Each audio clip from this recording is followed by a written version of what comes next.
எம்ஜிஆர் பார்த்தா அரசியல் வந்திருக்கீங்க நீங்க. அவர் நடிகராக இருந்தா அரசியல் வந்திருக்காரு. இப்ப இருக்க பார்த்தோம்னா தாவேகா தலைவர் விஜய் அரசியல் இருந்தா நடிகராக இருந்தா அரசியல் வந்திருக்காரு. அதை பத்தி என்ன நினைக்கிறீங்க?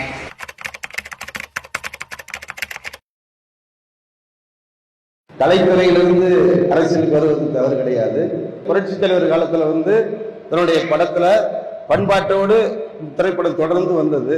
ஆனா மனித பண்பாட்டோடு மனித உணர்வோடு வளர்ந்து நிறைய பேர். புரட்சி தலைவர் அம்மா அந்த காலத்துல கொடைத்தன்மையோடு வளர்ந்துட்டாங்க. ஆளுமை திறமையோடு அம்மா இருந்துட்டாங்க.